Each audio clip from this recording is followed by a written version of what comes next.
পাঙ্গাস মাছ ভুনার সবচেয়ে সহজ একটা রেসিপি। এভাবে পাঙ্গাস মাছ ভুনা করলেও খেতে কিন্তু অনেক বেশি মজার হয়। আপনারা আমার ভিডিওটি পুরোটা শুরু থেকে শেষ পর্যন্ত দেখে তারপর যদি একবার এভাবে বানিয়ে খান তাহলে বারবার এই একইভাবে বানিয়ে খাবেন। আর এটা রান্না করতেও কিন্তু অনেক বেশি সহজ। আজকে তো একদমই রান্না করতে মন চাচ্ছিল না, আর ভিডিও করা তো দূরের কথা, তারপরেও ভিডিওটা করে নিলাম। যাই হোক, আমার ভিডিওটা যদি আপনাদের ভালো লাগে তাহলে প্লিজ আমার চ্যানেলটা সাবস্ক্রাইব করে দেবেন আর আমার পেজটা ফলো দিয়ে রাখবেন। এখানে আমি নিয়ে নিয়েছি 6 পিস পাঙ্গাস মাছ, দিয়ে দিলাম স্বাদ মতো লবণ আর দিয়ে দিলাম হাফ টেবিল চামচ হলুদের গুঁড়া। দিয়ে তারপর এই লবণ আর হলুদটাকে খুব ভালো করে মাছের সাথে মিশিয়ে নিতে হবে। এমনভাবে মেশাতে হবে যেন মাছের গায়ে কোথাও সাদা না থাকে। খুব ভালো করে আমার এখানে মাখিয়ে নেওয়া হয়ে গেছে, আর এটা মাখাতে মাখাতে মনে হচ্ছে যেন বিয়ের কনেকে হলুদ মাখানো হচ্ছে। দেখে ঠিক এরকমই মনে হচ্ছিল যেন বিয়ের কনেকেই হলুদ মাখাচ্ছি। খুব সুন্দর করে মাখিয়ে নিলাম। এখন এই মাছগুলোকে আমি একটা সাইডে রেখে দেব, রেখে দিয়ে তারপর মাছগুলোকে ভেজে নেব। মাছগুলো ভাজার জন্য চুলায় আমি একটা কড়াইয়ে তেল গরম করে নিয়েছি। এখন এখানে একটা একটা করে মাছ দিয়ে দিলাম। দিয়ে এই মাছগুলো একটা সাইড ভাজা হয়ে গেলে আমি এই মাছগুলোকে উল্টিয়ে দেব। ভাজা না হওয়ার আগে মাছগুলো উল্টাবেন না। আর চুলায় যখন কড়াইটা গরম করবেন তেল সহ খুব ভালো করে গরম করে নেবেন, এতে করে মাছগুলো উঠাতে অনেক বেশি সহজ হবে আর মাছগুলো লেগে যাওয়ার কোনো চান্স থাকবে না। সবগুলো মাছই আমার এখানে উল্টে নেওয়া হয়ে গেছে। এখন অপর পাশটাও আমি একইভাবে ভেজে নেব।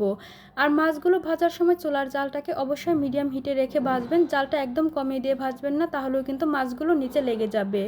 এখন আমি তেল ঝরিয়ে সবগুলো মাছ নামিয়ে নিচ্ছি। দেখতে পাচ্ছেন সবগুলো মাছই প্রায় নামিয়ে নেওয়া হয়ে গেছে। আর একটু সাবধানে নামাবেন যেন তেল ছিটে গায়ে না আসে।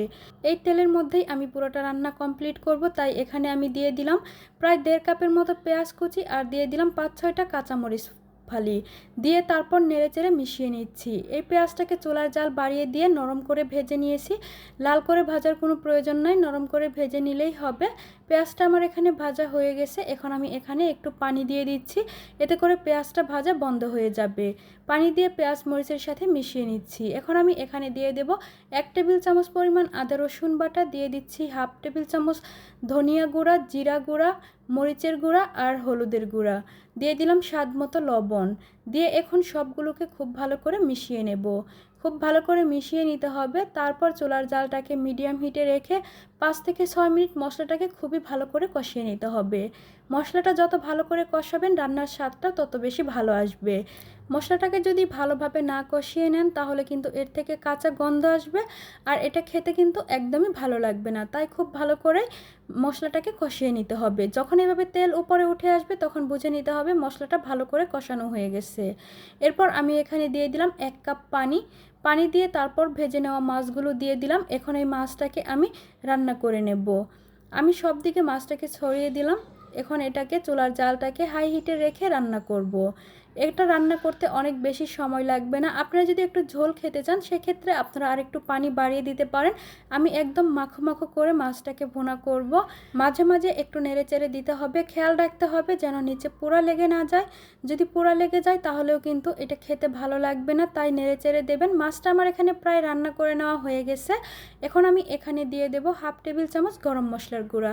আপনাদের হাতের কাছে যদি গরম মশলার গুঁড়া না থাকে সেক্ষেত্রে আপনারা ভাজা জিরার গুঁড়া কিংবা ধনিয়া পাতাটাও দিতে পারেন, এতে করে অনেক বেশি মজার হয় খেতে। এখন মশলাটাকে দিয়ে আমি উল্টিয়ে পাল্টিয়ে মশলাটাকে খুব ভালো করে মিশিয়ে নিচ্ছি। মিশিয়ে নিয়ে তারপর আমি আরও 2 মিনিটের মতো জাল করে নেব। জাল করে নিয়ে চুলার জালটাকে অফ করে দেব। আশা করছি আমার ভিডিওটি আপনাদের অনেক বেশি ভালো লেগেছে। যদি ভালো লেগে থাকে তাহলে একবার হলেও এভাবে এই রান্নাটা করে দেখবেন, এটা খেতে কতটা মজার হয়। আর আমার এই রেসিপিটা ফলো করে কেউ যদি এই মাছটা ভুনা করেন এভাবে, তাহলে অবশ্যই আমাকে কমেন্ট করে জানাবেন খেতে কেমন হয়েছে। আশা করছি আমার ভিডিওটি আপনাদের অনেক বেশি ভালো লেগেছে। যদি ভালো লেগে থাকে তাহলে প্লিজ আমার চ্যানেলটা সাবস্ক্রাইব করে দেবেন। সবাই ভালো থাকবেন। আল্লাহ হাফেজ। আসসালামু আলাইকুম।